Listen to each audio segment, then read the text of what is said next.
Hello friends. अभी जो अपनी सीरीज चल रही है the temple tiger and more man-eaters of Kumaon, उसमें मैंने अपलोड किया था, पिछला पार्ट अपलोड किया था चुका मैनीटर का। उसी चुका मैनीटर का अगला पार्ट आज कैरी कर रहा हूँ। तो पिछले उसमें आपने देखा था कि आइबर्टसन, उनकी वाइफ जीन और जिम कॉर्बेट पहुंच गए थे डाक बंगले में और काला डूंगा पहुंच गए थे, जहां पे एक ट्राम लाइन भी जब कभी चलती थी, लकड़ी के पेड़ वगैरह काटने में यूज होती थी, बह गई थी। तो जब काला डूंगा आइबर्टसन पहुंचे तो उन्होंने पटवारी वगैरह उन सबको खबर भेज दी थी कि उस जगह मैं आ रहा हूं, वहां पे आके मुझसे मिलो। और जो पटवारी वगैरह इन्होंने बुलाए थे वो ये थे कि अपने अपने एरिया की खबर लेके आओ, मैन ईटर की। पटवारी लोग खबर लेके आए तो उन्होंने कहा कोई भी आदमी मारा नहीं गया है, लेकिन टाइगर है पास में ही और उसकी जो मीन्स पोजीशन है वो ठाक विलेज के आसपास है, क्योंकि यहाँ पे उसने एक बछड़ा मारा है। अब ये काला डूंगा की पोजीशन बताते हैं कि एक कोन शेप का एक पहाड़ी थी जो कि तीन तरफ से शारदा रिवर की वैली से घिरी हुई थी। एक तरफ उसमें रिज था करीब 5,000 फीट की हाइट वाला। अब जो फॉरेस्ट बंगलो है वो 3 बेडरूम और एक वरांडे वाला बंगलो था, जो कि उस पेनिनसुला, जो वो कोन शेप का जो पहाड़ी थी उसके ऊपर ही लोकेटेड था और ईस्ट फेसिंग था वो। और जो सुबह सुबह का नज़ारा था सनराइज का, क्योंकि ईस्ट फेसिंग उसका वरांडा था, सूरज जब उगता था और जो मिस्ट थी जो वो धीरे धीरे हट रही होती थी, जो एक लेयर सी नजर आती थी, बोले बहुत ही खूबसूरत नज़ारा होता था वो। और उसके आगे की जो वैली थी वो नेपाल की तरफ जाती थी। बाकी जो पहाड़ियां थी उनमें अच्छे खासे घने जंगल थे और एलिफेंट ग्रास भी लगी थी। दोस्तों, एलिफेंट ग्रास में समझा दूं आपको कि जब हम सफारी करने भी जाते हैं तो हमको गाइड भी बताते हैं कि ये एलिफेंट ग्रास है, ये टाइगर ग्रास है।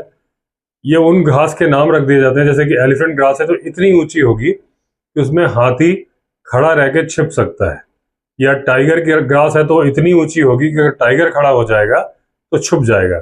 इसका यह मतलब नहीं होता एलिफेंट ग्रास का कि उस घास को हाथी खाता है, क्योंकि टाइगर ग्रास को टाइगर तो नहीं खाएगा। ये केवल ये होता है कि भाई इतनी हाइट है कि मेजरमेंट है कि अगर आपको बोला जाए ग्रास थी, एलिफेंट ग्रास थी, तो आप खुद समझ जाओ कि हाँ जी, हाथी की साइज की ग्रास थी।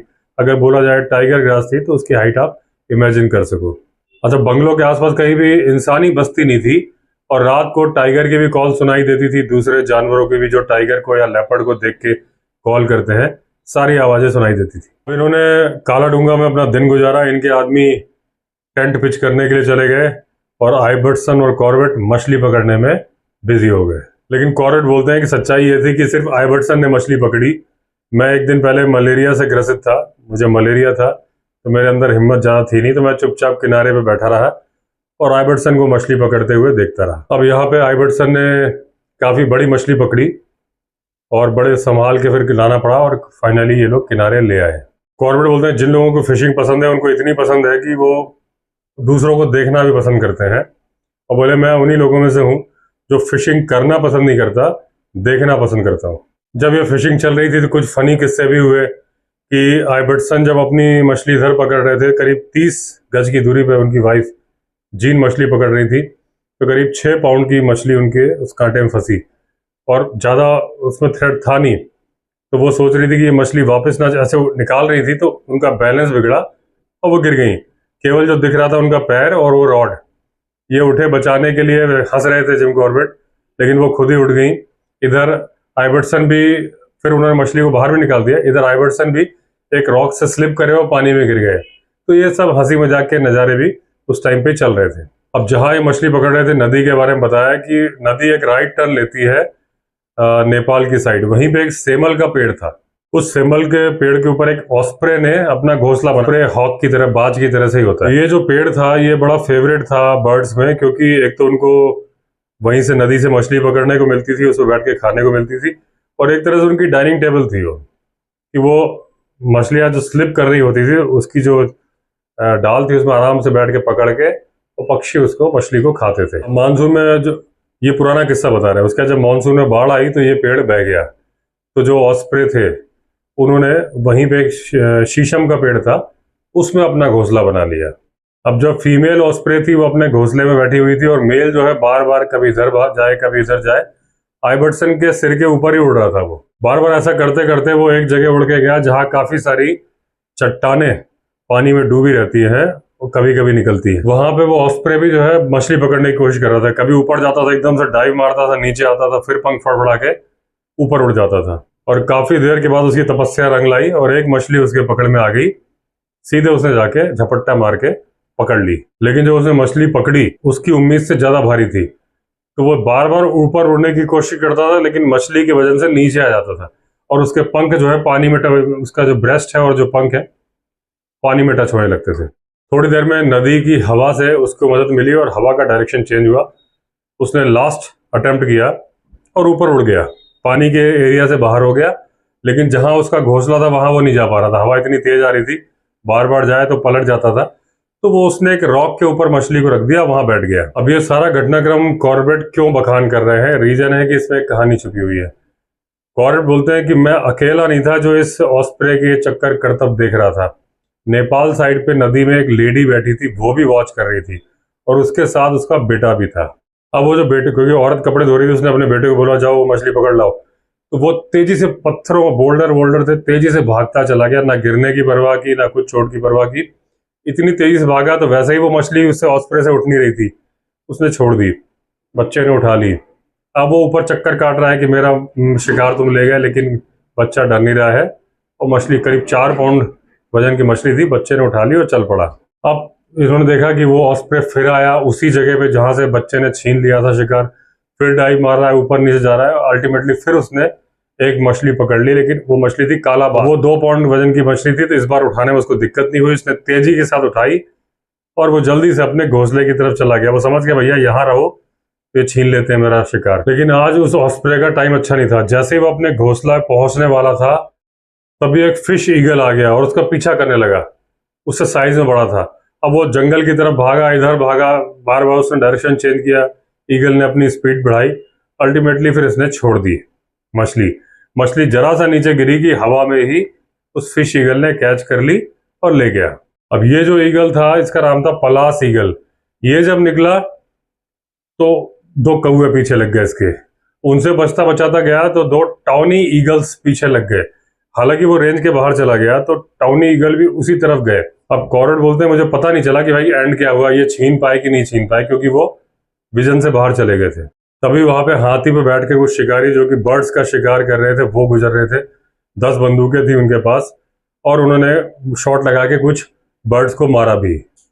अब अगले दिन सुबह इन्होंने नाश्ता किया और काला डूंगा से चुका आ गए। अब 6 मेल बुफेलो इनकी मदद के लिए भेजी गई थी ताकि ये एज ए बेट उनको यूज कर सके। इनके आने के पहले ही वहां पे आ गई। अब इनको बताया गया कि 3 रातों से इन भैंसों को बांधा जा रहा है, टाइगर के पग मार्क इनके आसपास मिलते हैं, लेकिन टाइगर ने इनको किल नहीं किया। अब 5वें दिन इनको मालूम चलता है कि जो ठाक गांव के पास, जहां वो 2 बच्चे जो कि खेत से अपने जानवर लेने गए थे, तो एक बच्चे को टाइगर खींच ले गया, तो वहां पे जो भैंस बांधी थी उसको टाइगर ने मार दिया और खींच ले गया। इनको लग रहा था कि टाइगर घने जंगल में खींच के लेके जाएगा, लेकिन वो एक मैदान में, एक चट्टानी एरिया था, वहां पे ले गया। ऐसा उस टाइगर ने क्यों किया? क्योंकि उसके पहले एक पेड़ था जिसपे एक मचान बना हुआ था। मचान वो जो बीच में शिकारी लोगों ने टाइगर मारने की कोशिश की थी तब का था, और उस मचान के ऊपर से टाइगर के ऊपर गोली चलाई गई थी और एक घायल भी हो गया था। तो इसको लगता था जब देखो तो वहां पे आदमी बैठा होता है इसके इंतजार में। ये उस पेड़ को अवॉइड करना चाह रहा था, तो एक राउंड लेके ऐसे गया ताकि वो पेड़ बीच में ना आए। अब जब ये खींच रहा था तो इसके सींग जो है 2 चट्टानों के बीच में फंस गए। इसने बहुत जोर लगाया, वो निकली नहीं भैंस। तो इसने पिछले पैर की तरफ से कुछ खाया और छोड़ के चला गया। अब जब इन्होंने पग मार्क देखने की कोशिश करी कि वो टाइगर कहाँ गया, तो जो भैंस के हल्का हल्का पानी भरा रहता है वहां से इनको मालूम चला कि एक बड़ा मेल टाइगर है और वो जंगल की तरफ चला गया। अच्छा, ये जो निशान मिले ये मेल टाइगर के थे, लेकिन जो डिस्ट्रिक्ट ऑफिशियल्स हैं उन्होंने बोला कि ये फीमेल टाइगर्स है। अब कॉर्बेट बोलते हैं पता नहीं किस आधार पर उन्होंने तय किया था कि ये फीमेल टाइगर्स है। जब लोकल लोगों से पूछा तो वो बोले साहब हम फर्क जानते नहीं कि कौन सा टाइगर का मेल का है, कौन सा फीमेल का पगमार्क है। हम तो ये जानते हैं टाइगर का पगमार्क है, और हमें इतना पता है कि जो टाइगर मैन ईटर है, टाइगर है या टाइग्रेस है, उसका एक दांत टूटा हुआ है। अब ये बात उन्होंने कैसे पता लगाई कि जो एक शिकार उसने मारा था तो एक दांत तो घुसने के निशान मिलते थे, दूसरे दांत से सिर्फ हल्की सी खरोंच आती थी स्किन में, घुसता नहीं था। तो ये समझ गए कि एक दांत तो सही है, दूसरा दांत उसका टूटा हुआ है। जहां उसने शिकार मारा था वहां एक जामुन का पेड़ था, तो उसकी जो टहनियां ऑब्स्ट्रक्शन क्रिएट कर रही थी इस किल को देखने में, उसको इन्होंने कटवा दिया। अब केवल एक ही टहनी या डाल ऐसी बची थी जिसपे कि आराम से बैठा जा सकता था। अब ये डाल वाल जब जो काट रहा था बंदा, तो जिम कॉर्बेट बोलते हैं मुझे पूरा डाउट है कि जब वो ऐसा कर रहा था तो टाइगर ने उसको ऐसा करते हुए देख लिया था। अब आदमियों को लंच करने भेज दिया इन्होंने, और वहीं पे एक झाड़ी थी जहां छांव आ रही थी, वहां आइबर्सन और कॉर्बेट बैठ गए, गप्पे हाँकते रहे, कभी कभी झपकी मार लेते थे, फिर गप्पे हाँकते थे, फिर झपकी मारते थे। अब इनका भी पिकनिक लंच आ गया था, जो गांव वाले भोजन करके आए थे इनके लिए भी ले आए थे, जो आराम से एंजॉय कर रहे थे खाना। तभी कुछ खलीस फीजेंट उस तरफ से बोलना शुरू कर दिया जहां पे वो भैंस मरी पड़ी थी। अब आइबर्सन के एक आदमी थे श्याम सिंह, वो काफी हिम्मती थे, तो जिस तरफ खलीस फीजेंट बोल रहे थे वो उधर गए और जानबूझ के उसके आसपास इधर उधर घूमने लगे, ताकि टाइगर जहां से भी देख रही है उसका पूरा ध्यान श्याम सिंह की तरफ आ जाए। इतनी देर में कॉर्बेट उस जामुन के पेड़ पे चढ़ गए, ताकि क्योंकि टाइगर जहां भी होगी श्याम सिंह को देख रही होगी और दूसरी एक्टिविटी नहीं देख पाएगी। जब ये ढंग से बैठ गए तो आइबर्सन और श्याम सिंह चुका में जो कैंप था वहां चले गए। 2 आदमी इन्होंने छोड़ दिए ठाक गांव में कि कॉर्बेट को कोई जरूरत पड़ेगी बुलाएंगे, तो पास में आदमी रहने चाहिए। अब एक काकड़ भी यानी बार्किंग डियर ही बोलने लगा, तो कॉर्बेट को डाउट था कि भले ही एक काकड़ बोल रहा है लेकिन टाइगर अभी आएगा नहीं, क्योंकि अच्छा खासा उजाला है, जब तक सूरज नहीं डूब जाएगा टाइगर आएगा नहीं। वही हुआ, वो आया नहीं। कभी बर्ड्स बोल रही, कॉल अलग अलग डिफरेंट कॉल्स होती रही, कभी कॉल्स नहीं होती थी तो जो नेचुरल कॉल होती है बर्ड्स की वो आती रही, लेकिन टाइगर नहीं आया। अब जब शाम की लालिमा खत्म हो गई, अच्छा खासा अंधेरा हो गया, तब फिर काकड़ ने बोला, ये समझ गए अब टाइगर आ रहा है। अब ये उम्मीद कर रहे थे कि वो आएगा और ये गोली मारेंगे। इनको उम्मीद लग रही थी कि 100 में से 1%, मतलब 1% तो चांस है कि गोली मार देंगे। थोड़ी देर में इनको लगने लगा कि 1000 में से 1 का चांस है। ये समझ गया कि वो बार बार सामने इसलिए नहीं आ रहा है कि उसने टहनी तोड़ते हुए आदमी को देख लिया था, इनको चढ़ते हुए भी देख लिया था, और उसके बाद जब वो आया और दूर से इनके ऊपर कहीं से निगाह पड़ गई तो वो लौट गया। जब वो वापस जा रहा था तो भी कॉल सांबर की और काकड़ की सुनाई दे रही थी, तो पता चल रहा था कि ये उस तरफ जा रहा है। थोड़ी देर में वो सारी आवाजें जंगल में समा गई, जंगल एकदम शांत हो गया। उसके बाद जो भी था वो जंगल की नेचुरल कॉल्स थी। अब कॉर्बेट बोलते हैं कि जो ये कार्निवोरस होते हैं ये जनरली 12 बजे से 4 बजे तक सोते हैं। जितना शिकार विकार करना है ये शाम ढले से एक्टिव हो जाते हैं, 6-7 बजे से 12 बजे तक कर लिया, फिर आराम से सोते हैं, फिर 4 बजे फिर एक्टिव हो जाते हैं, 4 बजे से 6 बजे तक फिर शिकार करते हैं। इसीलिए बोला जाता है टाइगर को देखने का सबसे अच्छा टाइम जो होता है इवनिंग सफारी में तब जब सूरज डूब रहा होता है, मॉर्निंग सफारी में तब जब सूरज उग रहा होता है, क्योंकि ये उसके एक्टिविटी वाले आवर्स होते हैं। तो 12 से 4 वो सोता है। और ये कॉर्बेट बोल रहे हैं शायद भगवान ने ऐसा टाइम इसलिए बनाया है कि जो लोग उससे डरते हैं, चाहे इंसान चाहे जानवर, वो चैन की बंसी बजा के 12 से 4 सो ले कि भैया इस टाइम तो वो टाइगर या लेपर्ड भी आराम कर रहा है। अब ये पेड़ से उतरे और बोले पूरी बॉडी में जगह जगह पूरा क्रैम्प आए हुए थे, धीरे धीरे उतरे, और आइबर्सन ने क्या एक थर्मस झाड़ियों में गाड़ दिया था, वो निकाला और 1 कप चाय पी। अब सुबह इनके आदमियों को जैसे डायरेक्शन दिया था जो ठाक में रुके हुए थे वो आ गए, तो इन्होंने फिर झाड़ियों से उस शिकार को छिपाना शुरू कर दिया ताकि दिन में वल्चर्स गिद्ध वगैरह ना खा जाए। जब ये छुपा रहे थे सामने की पहाड़ी से टाइगर 3 बार बोला। अब जब ये वापस जा रहे थे तो गांव में एक सफेद दाढ़ी वाला बंदा मिला, बूढ़ा आदमी। वो बोला कि सर मैं विनती कर रहा हूँ कि आप छोड़ के मत चले जाना, भले ही आज आप फेल हो गए हो, लेकिन मैंने सितारों से प्रार्थना करी है, तो आज आपको सक्सेस मिली हो ना मिली हो कल जरूर मिलेगी, तो आप हिम्मत मत हारना। अब इन्होंने गर्म पानी से नहाया, खाना खाया, 1 बजे वापस से पहाड़ी पे चढ़ गए देखने के लिए, क्योंकि उनको बताया गया था कि एक सांबर बहुत घूम रहा है और कॉल कर रहा है सामने से। अच्छा, ये दूसरे जो जिंदा भैंस थी वहां बैठना चाहते थे, लेकिन इनको ये भी पता करना था कि उस पुराने शिकार पे टाइग्रेस या टाइगर जो भी है आया कि नहीं आया। तो जब इन्होंने कवर किया था वहां न्यूज़पेपर बिछा दिया था ताकि उस पे पैरों के निशान छप जाए। अब ये जिंदा बुफेलो के पास में पेड़ पे चढ़ गए, इंतजार कर रहे थे। पहले काकड़ बोला, फिर टाइगर बोला। अब जो भैंस इन्होंने बांधी थी उसकी घंटी लगातार रात भर बजती रही। वो घंटी इसलिए ही बांधते थे कि अगर अंधेरा हो तो इनको मालूम चल जाए भैंस कैसी मूवमेंट कर रही है, और अगर भैंस मर गई तो फिर घंटी बजनी बंद हो जाती थी। अब जो इनके आदमी आए उन्होंने खबर दी कि जो काकड़ और टाइगर जहां बोल रहा था वो उस जगह बोल रहा था जहां वो उस लड़के की लाल टोपी और कपड़े मिले थे खून से सने हुए, उस जगह पे बोल रहा था। और उसके एक लोअर एंड पे, जो उसके निचले हिस्से में, जहां गांव वालों के रिक्वेस्ट पे एक भैंस बांधी गई थी। अब जब ये चुका है तो मालूम चला कि आइबर्टसन एक दूसरी तरफ निकल गए। उनको खबर मिली थी कि 8 मील दूर एक बैल को टाइगर ने मारा है, तो ये वहां बैठने चले गए थे। रात भर वहां बैठे, कुछ शेर आया नहीं। ये फिर बाद में कॉर्बेट के आने के बाद आइबर्टसन वापस लौटे। अब जिम कॉर्बेट आइबर्टसन की वाइफ जीन के साथ ब्रेकफास्ट कर रहे थे, तभी इनका एक आदमी आया जिसका काम था भैंसों को बांधने का और चारा देने का।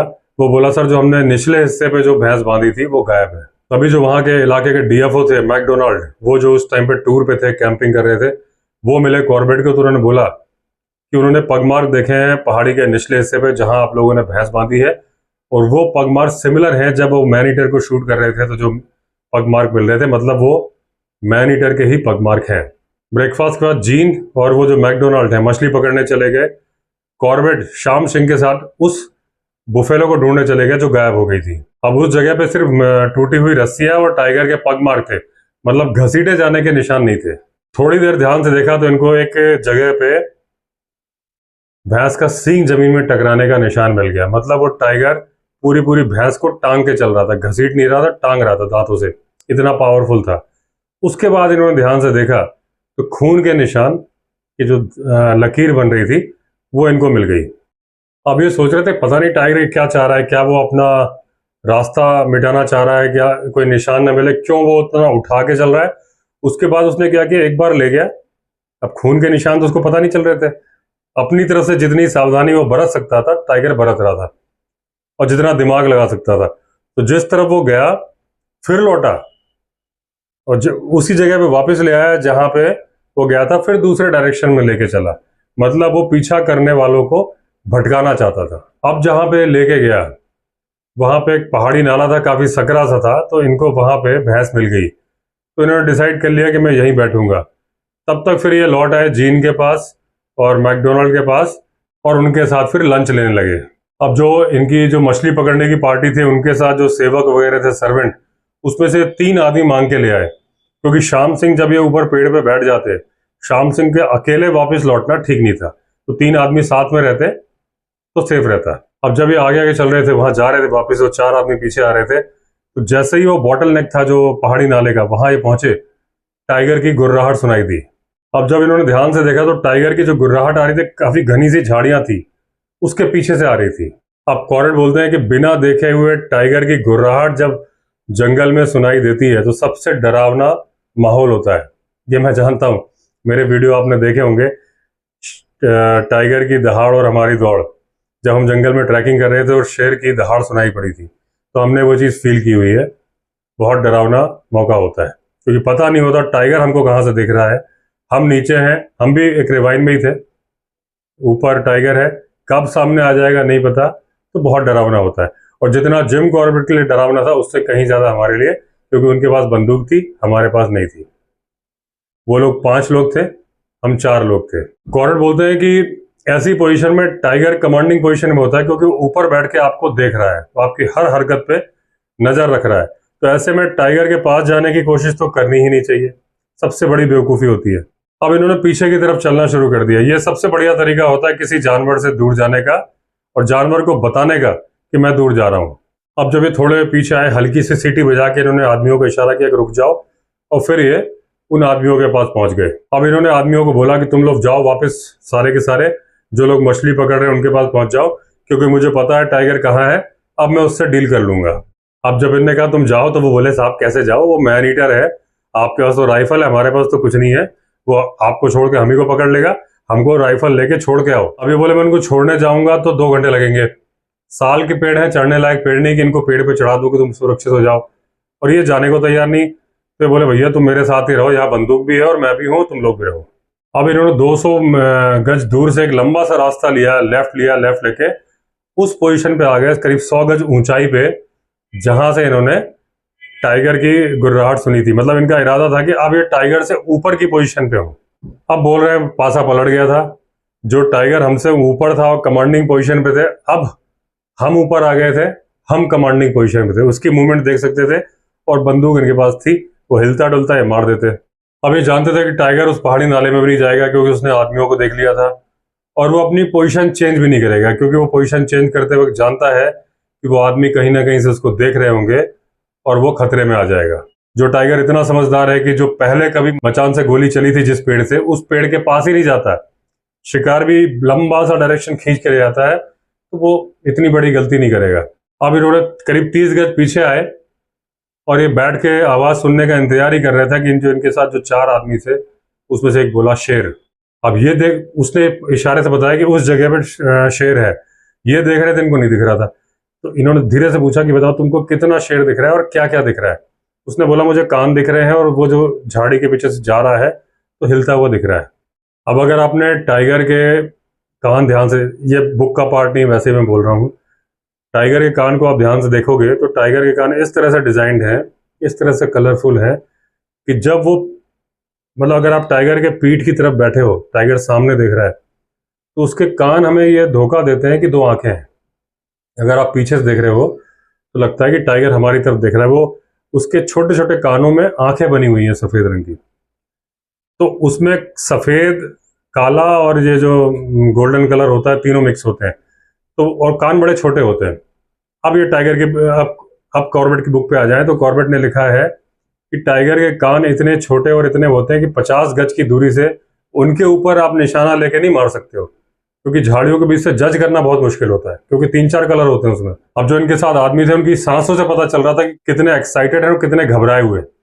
अब इन्होंने एक आदमी को बोला तुम खड़े होकर देखो। जैसे वो खड़ा होकर देखने लगा तो टाइगर ने मूव करना शुरू किया। अब जैसे ही वो जाने लगे इनको सिर दिख गया, इन्होंने इमीडिएटली गोली चला दी, लेकिन निशाना चूक गया। गोली बिल्कुल उसकी स्किन से, गर्दन से टच करते हुए चट्टान पे लगी, और जो हमेशा होता है कि जो रिवाइंड लेती है वो टकराई, उससे ये टाइगर उछल के गिरा, तो एक जो लताएं बेल वगैरह होती हैं उसके ऊपर गिरा और फंस गया उसमें। थोड़ी देर बड़ा स्ट्रगल करता रहा निकलने के लिए, तो जब तक वो स्ट्रगल कर रहा था इनको लगा अपना काम हो गया, गोली लग गई। लेकिन जैसे ही 2 मिनट में बाहर आया और चल के जाने लगा तो श्याम सिंह ने बोला कि साहब ये इसको तो चोट नहीं लगी, घायल नहीं हुआ है। वही कॉर्बेट का भी मानना था कि ये घायल नहीं हुआ है। अब जब वो चला गया तो गए उस जगह तो इनको गर्दन के बाल मिले और टूटी फूटी लताएं मिली, लेकिन जरा सा भी ब्लड नहीं मिला। अब कॉर्बेट बोलते हैं कई बार ऐसा होता है कि इमीडिएटली ब्लड नहीं आता है, तो इतनी लापरवाही ठीक नहीं थी, उसको ढूंढने की कोशिश करनी चाहिए थी। और हो सकता है वो जो सोच रहे थे कि गर्दन को छू के निकल गया है, ये अंदाजा गलत भी हो। अब इन्होंने कहा उसका शिकार ही ढूंढ देख लिया जाए, तो जो शिकार के पास गए तो उनको एक जगह पे शिकार मिल गया। टाइगर ने 4 फुट पानी के गड्ढे के नीचे उसको दबाया था ताकि मक्खियां और इस तरह के जो जीव जंतु हैं उसको नुकसान ना पहुंचा सके। अब इन्होंने 3 आदमियों से बोला भैया अब तो चले जाओ, अब तो शेर चला गया। तो बोला ठीक है साहब। वो 3 चले गए जो फिशिंग पार्टी थी उसके तरफ। श्याम सिंह और कॉर्बेट रुक गए, काफी देर तक ये टटोलते रहे, कुछ जब मिला नहीं तो ये भी कैंप चले गए। अगले दिन मैकडोनाल्ड जो डीएफओ थे वो और कॉर्बेट वापस आए तो देखा तो टाइगर ने उस गड्ढे से शिकार को बाहर निकाल लिया था, थोड़ी दूर पे खींच के ले गया था और काफी कुछ खाया भी था। अब जहां टाइगर ने बैठ के खाया था, जो उसके निशान थे, वहां इन्होंने ध्यान से देखा तो जरा से भी खून के निशान नहीं थे। इसका मतलब उसको गोली नहीं लगी थी और वो उस डर से उबर भी गया था, तभी उसने आगे शिकार को खाया। जब वे वापस आए तो उनको खबर मिली कि टाइगर ने एक पहाड़ी नाले के पास में गाय को मारा है। आइवर्सन उस गाय की तरफ चले गए थे 8 मील दूर जो उसने मारी थी, वापस नहीं आए थे। तो मैकडोनाल्ड और ये उस गाय की तरफ गए, मतलब कॉर्बेट और मैकडोनाल्ड। तो टाइगर ने पहले तो झाड़ियों के बीच में छुपाया था, लेकिन दिन में ही टाइगर वापस लौटा, झाड़ियों से निकाला और खींच के ले गया। ऐसा खींचा कि खींचने के कोई निशान नहीं थे। अब ये जो जंगल था ये साल का जंगल था, नीचे कोई ऐसी कोई खास ग्रोथ नहीं थी। बड़े ही मुश्किल से इन्होंने वो गाय ढूंढी जहां पे टाइगर ने उसको छुपाया था, थोड़ा सा कवर किया हुआ था। अब मैकडोनाल्ड ने एक पेड़ के ऊपर इनके लिए छोटा सा मचान बनाया। ये तब तक आराम करते रहे और जो मैकडोनाल्ड की पानी की बोतल थी ये पूरी पी गए। पानी की बोतल ही लिखा है।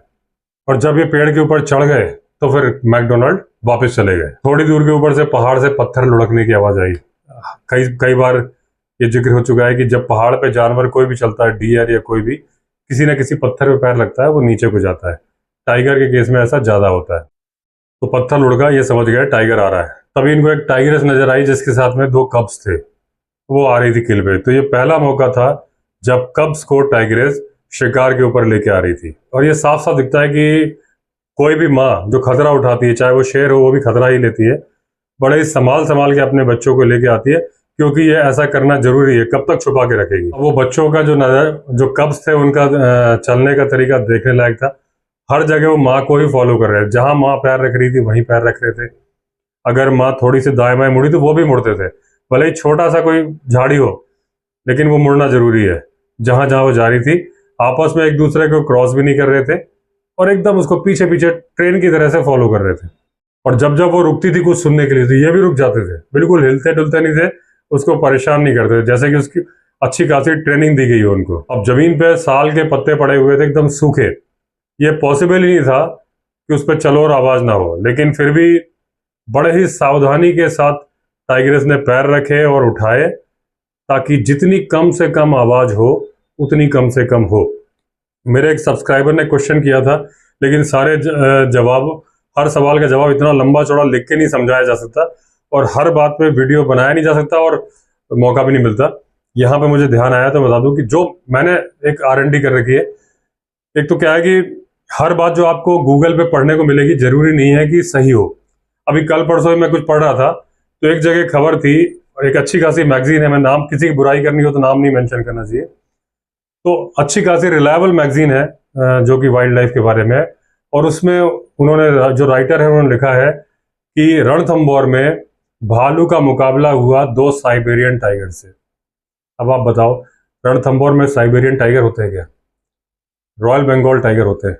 अच्छी खासी मैगजीन में लिखा है। पहली बात तो मैगजीन डेडिकेटेड है वाइल्ड लाइफ को, तो जो उनके एडिटर होंगे वो भी वाइल्ड लाइफ के ही होंगे।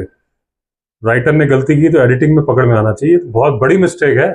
आपको पता है कि साइबेरियन टाइगर होता ही नहीं इंडिया में, रशिया में होता है। आप लिख रहे हो कि भालू ने 2 साइबेरियन टाइगर का मुकाबला किया, वो रॉयल बंगाल टाइगर का मुकाबला किया था। डराया था, वो टाइगर नहीं थे, हाफ ग्रोन कब्स थे, वो डर गए थे और फिर भालू भाग गया था। ये हुआ था उस केस में। तो यहाँ का मैटर नहीं है, मैं एग्जाम्पल लेके आ गया। तो मैं आपको बता रहा था कि आपको, जो अगर आप वाइल्ड लाइफ के को पसंद करते हैं तभी आप इस स्टोरी में यहां तक पहुंचे इतना लंबा।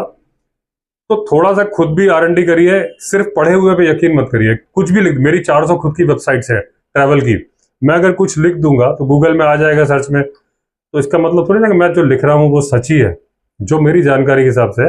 अब उन्होंने लिख दिया साइबेरियन टाइगर, तो आप मान थोड़ी ना लोगे कि साइबेरियन टाइगर है वहां पे। इस तरीके से तो R&D जो थोड़ी सी मैंने करी, अगर मैं गलत हूं आप कमेंट करिएगा, अगर सही हूं तो आप फर्दर करिएगा।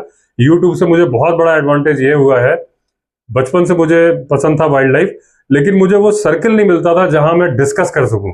जरूरी थोड़ी ना मेरे फ्रेंड सर्कल में हर किसी को वाइल्ड लाइफ पसंद हो, तो अगर मैं बात करूंगा वो बोर होंगे, तो मैं भी क्यों बात करूंगा।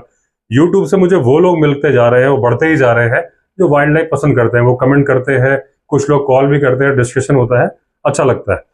तो किसी सब्सक्राइबर ने लिखा था, उनका मैं स्क्रीनशॉट नहीं ले पाया था, अब मुझे ये याद भी नहीं कि किस वीडियो से है, वरना मैं नाम मेंशन कर देता। उन्होंने कहा था कि ये कैसे पॉसिबल है कि सूखी पत्तियों पर टाइगर अपना पैर रखता है और आवाज नहीं होती। तो अगर आप स्लो मोशन में, जो मैंने खुद R&D करके निकाला है, कि जब आप टाइगर की चाल को ध्यान से देखेंगे तो टाइगर ऐसे पैर रखता है, ऐसा नहीं रखता, ऐसे रखता है। पहले ये सरफेस मान लीजिए, ऐसे रखेगा, फिर इसको ऐसे कर देगा। तो आवाज कम करने का ये तरीका, अगर वो ऐसे रखेगा तो चर चर की आवाज होगी, लेकिन अगर वो इस पैर को यूं लाके एक साइड से धीरे धीरे धीरे ऐसे प्रेस करेगा, आप स्लो मोशन में देखना। तो मैंने एक नहीं 2-3 टाइगर को वॉच किया है चलते वक्त, तो वो इस तरीके से चलते, ऐसे रखा, फिर दूसरा पैर ऐसे रखा, फिर ऐसे रखा, कम से कम आवाज इस तरीके से होती है। आपकी और कोई फाइंडिंग है तो आप कमेंट में लिखिए। अभी तक ये मेरा वर्जन था, अब मैं कॉर्बेट के ऊपर आ जाता हूँ। अब सावधानी पूर्वक टाइगर्स के पीछे पीछे बच्चे भी उसी तरीके से चल रहे थे, इनके पेड़ के पास से निकले और आगे निकल गए। फिर वो एक जगह लेट गई, और वो इशारा था उन बच्चों के लिए कि उस तरफ चले जाओ जिधर उसकी नाक पॉइंट कर रही है। और जब बच्चे वहां गए तो पता था कि वहां खाना है, तो ये समझ गए कि माँ ने पहले ही इशारा कर दिया कि जाओ खाना खा लो, वहां पड़ा हुआ है। अब कॉर्बेट बोलते हैं, मैं कई बार बोलता हूँ कि टाइगर के पास में सूंघने की शक्ति नहीं होती है। बोले इस बात, इसका सबूत ये दोनों बच्चे दे रहे थे। गर्मी के दिन थे, एक दिन पहले गाय मारी गई थी, गर्मी में वैसे ही सड़ने लगता है। और बोले मुझे और मैकडोनाल्ड को वो गाय मिली ही बदबू से थी, जो झाड़ियों के नीचे थी, बदबू से हमने सूंघ लिया था। उसके बावजूद 2 भूखे कब्ज बार बार इधर उधर घूम रहे थे और उनको गाय नहीं मिल रही थी, जबकि बदबू से तो 1 मिनट में पंजे से हटाते और उनको गाय मिल जाती। जब मक्खियां उसके ऊपर उड़ती हुई देखी तब उनको पता चला कि यहाँ पे शिकार है, फिर उन्होंने उसे हटाया। अब जैसे ही शेरनी ने देखा कि बच्चों को शिकार मिल गया, उसने अपने पैर उठाए और आराम से सो गई। अब बोले इस दृश्य को देख के मुझे वो जब त्रिशूल पर्वत की घटना याद आ गई, जहां मैं शिकार के लिए गया था और जहां पे थार मिला था। थार के जहां पे चल रहा था वहां उसका बच्चा भी था। अब थार भी सो रहा था, उसका बच्चा भी। तभी थार सडनली उठ के खड़ा हुआ, साथ में बच्चे भी उठ खड़े हुए। तभी थार ने 12-15 फीट की छलांग मार दी। अब बच्चे परेशान, कभी आगे जाए कभी पीछे जाए, क्योंकि उनमें इतनी हिम्मत नहीं थी कि वो गहरी खाई में इतनी शार्प छलांग मार के सामने चट्टान पे चले जाएं जहां उनकी माँ गई थी। अब ये अंदाजा लगा रहे थे कि माँ शायद जानबूझ के ऐसा कर रही है कि बच्चे हिम्मत करें, और तब माँ के जो फेस था उसको देख के लग रहा था कि वो जानबूझ के ऐसा कर रही है कि ये डर छोड़े और मेरे पीछे कूदे। अब जो बच्चे बहुत ज्यादा एजिटेट लग रहे थे, लग रहा था कि कुछ ना कुछ बेवकूफी कर जाएंगे, तो माँ ने कहा अभी इनके बस का नहीं है। तो फिर वो छलांग मारते हुए वापस चली गई और उनको ज्वाइन कर लिया। अब वो जब वापस आ गई तो वो ऐसे लेटी कि बच्चे दूध ना पी पाए, मतलब वो पनिश कर रही थी। फिर थोड़ा सा उसने अपना पोजीशन चेंज करी, थोड़ा सा दूध पीने दिया, फिर वो कूद गई। फिर बच्चे ऐसे करे, 7 बार उसने ऐसा किया, और 7वीं बार के बाद गया तो बच्चा भी पीछे कूद गया। जब बच्चा कूद गया फिर उसने वहां जाके उसको आराम से दूध पीने दिया। बच्चे के लिए ये लेसन था कि जहां माँ जा रही है वो जगह सेफ होती है, चुपचाप चले आया करो। और कॉर्बेट बोलते हैं कि उन्होंने जंगल में कई मौकों पर ऐसा देखा है कि अपने बच्चों को जानवर ट्रेनिंग देते हैं और बड़ा ही रोचक, बड़ा ही आनंददायक सीन होता है। अब जब बच्चों ने खाना खा लिया तो माँ के पास चले गए। माँ ने उनकी साफ सफाई शुरू कर दी, उनके ऊपर लुढ़कना पुढ़कना और जीभ से चाट के जो खून लगा के लाए थे अपने फर में उसको साफ करना शुरू कर दिया। जब ये हो गया तो वो वापस चल पड़ी लद्या रिवर की तरफ, जहां से आई थी। छुपते छुपाते या कहीं ओपनली विजिबल थे, और वो चलते गए। अभी बोलते हैं कि कोई भरोसा नहीं कि जिस टाइगर्स को आज मैं इतने चाव से देख रहा हूँ, उसके साथ बच्चे हैं, कल को किसी गन शॉट से वो मैन ईटर बन जाए और पूरी वैली में टेरर का पर्याय या सिंबल बन जाए। अब जो ठाक वाला शिकार था वो खुला हुआ पड़ा था ताकि गिद्ध खा ले, क्योंकि बच्चों ने खा लिया था, कुछ बचा नहीं था उसमें। 4 दिन बाद गांव के मुखिया ने बताया कि उनकी भैंस को टाइगर ने मार दिया है। अब आइवर्सन और जिम कॉर्बेट चले तो बड़ी ही मजबूत रस्सी को तोड़ के ड्रैग करके वैली की तरफ टाइगर उसको ले गया था, भैंस को। अपने 2 आदमियों को बोला कि हमारे लिए खाना लेके आ जाना। अब वो जो खींचने के निशान थे उसके पीछे पीछे जा रहे थे। ये क्लियर हो गया था कि टाइगर किसी खास जगह पे उस भैंस को लेके जा रहा है। फिर काफी झाड़ियों को क्रॉस करते हुए देखा तो करीब 2 मील की दूरी पर टाइगर ने एक छाते की आकार का एक पेड़ था, उसके नीचे एक गुफा सी बनी हुई थी, वहां छुपाया। अब इस भैंस को पिछली रात को मारा था और टाइगर ने जरा सा भी नहीं खाया था। ये लोग कॉर्बेट को चिंता लग रही थी क्या रीजन है इसका। अब ये समझ नहीं पा रहे थे ऐसा क्यों है। उसने छुपा दिया था तो ये तो पता था कि वापस आएगा खाने के लिए, और जो गर्दन में दांत के निशान थे उससे ये साफ साफ पहचान गए थे कि ये मैन ईटर ही है, कोई दूसरा टाइगर नहीं। अभी जो बच्चों को खिलाने वाला केस था उसमें टाइगर ये मार सकते थे, लेकिन इनको मारना ही नहीं था, वो तो टाइग्रेस थी जो कि मैन ईटर नहीं थी। लेकिन ये इनको पता चल गया था कि जिसने शिकार मारा है ये मैन ईटर है। अब ये बुरी तरह थक चुके थे, पसीने से तरबतर थे, नहाए हुए थे, तो एक जगह पे बैठ के इन्होंने आराम किया, चाय वगैरह पी। और जिम कॉर्बेट चाय पीते पीते निगाह दौड़ा रहे थे कि कौन सा पेड़ सूटेबल है जहां मैं बैठूं और अपनी रात गुजारूं। अब एक फाइकस का पेड़ था जो कि 45 डिग्री के एंगल पर झुका हुआ था। इनको लगा ये कंफर्टेबल सीट होगी और इन्होंने डिसाइड किया कि इसी पे बैठेंगे। अब चाय पी ली, सुट्टा मार लिया। उसके बाद आइवर्सन आदमियों को लेकर 60 गज की दूरी पे चले गए और जानबूझ के पेड़ के पत्ते हिलाने लगे कि अगर टाइग्रेस देख रही हो या टाइगर देख रहा हो तो उसको लगे कि भाई वहां पे मचान बन रहा है, और जहां पे जिम कॉर्बेट बैठना चाह रहे थे उस तरफ उसका डाउट ना जाए। अब जहां पे जो डाल इन्होंने सेलेक्ट करी थी वहां पे काफी मुड़ी हुई पत्तियां भी थी, तो ये था कि जहां ये बैठे अगर जरा से भी हिले या डुले तो आवाज से उसको टाइगर को पता चल जाएगा कि ये यहाँ बैठे हुए हैं। अब जो पेड़ का हॉलो था जहां पत्ते होते थे, जहां बैठना चाह रहे थे, इन्होंने पैर रखा इस उम्मीद से ना तो उसमें कोई सांप होगा ना ही बिच्छू होगा, और ऐसा ही था। फिर बैठ के बड़े आराम से हिल डुल के इन्होंने कंफर्टेबल पोजीशन बना ली। जहां इनका पेड़ था जो कि झुका हुआ था, बहुत अच्छा व्यू प्रोवाइड कर रहा था, उससे नीचे इन्होंने देखा तो एक रिवर स्ट्रीम जा रही थी। आइवर्सन और आदमियों गए हुए 15 मिनट हुए थे, तभी जंगल के दूसरी तरफ से लाल मुंह वाला बंदर भौंकने सी साउंड करने लगा, जो अलार्म कॉल करता है, बाकी जंगल को बता रहा था कि भाई साहब टाइगर आ गया। तो अब टाइगर ये देखने आ रहा था कि ये झाड़ियाँ वाड़ियाँ हिलने की जो आवाज़ हुई थी, क्या चक्कर था, क्या माजरा था। और मंकी की आंखें बड़ी तेज होती हैं।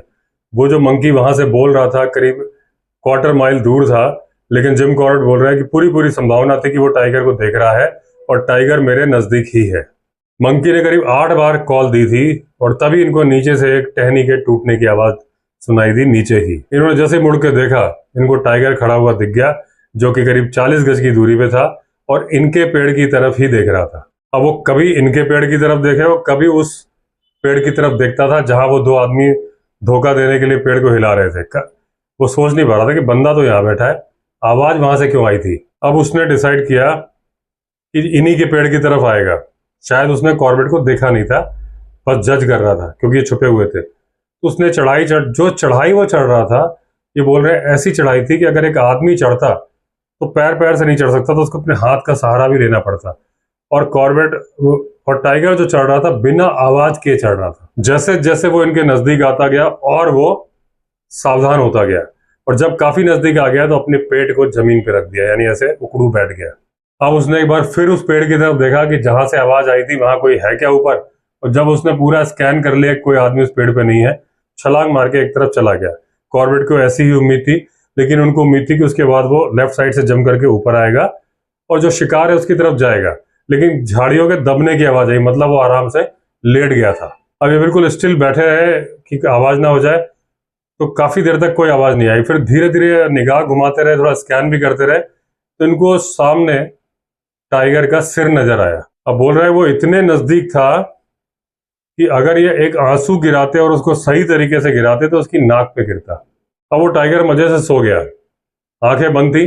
कभी कभी मक्खियां आती थी तो आंख खोल के भगाता था, फिर सो जाता था। अब क्योंकि उन्होंने जो देखा था गर्दन घुमा के देखा था ऐसे, तो ये अपनी बंदूक नहीं ला सकते थे। वहां पे आवाज हो जाती है, वो भाग जाता। और जो इनको दिख रहा था वैसे जो दिख रहा था गोली मारने लायक, वो टाइगर की पूंछ और पिछले पैर, जिसपे गोली मार के कोई फायदा नहीं था, मारना तो सिर में था। अब ये जिस तरह से पेड़ का तना था, ये समझ गया टाइगर इनको नहीं देख पाएगा, और ये भी तय है कि वो शिकार पे जाएगा।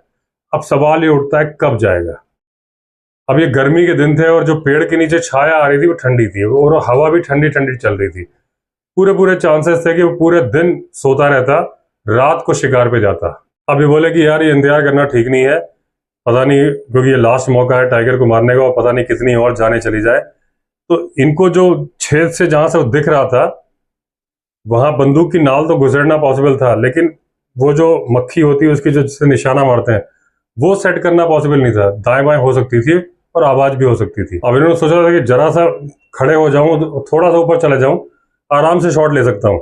प्रॉब्लम यह है कि जहां ये बैठे हैं वहां सूखी पत्तियां हैं, 10 फुट नीचे टाइगर है, जरा सा हिलेंगे भी ना तो पत्तियां आवाज करेंगी और उसको टाइगर को पता चल जाए। तो बड़े असमंजस में थे कि क्या करें। अब इन्होंने देखा कि एक हाथ से अगर बंदूक को ऐसे पकड़ के घुमाते हैं और उसको पकड़े रहते हैं तो इस बात की पॉसिबिलिटी है कि ये शॉट मार सकते हैं। अभी बोल रहे हैं कि अभी जो गोली मारूंगा उसकी पीठ पे मारूंगा, उसकी रीढ़ की हड्डी टूट जाएगी, अच्छा नहीं लगेगा।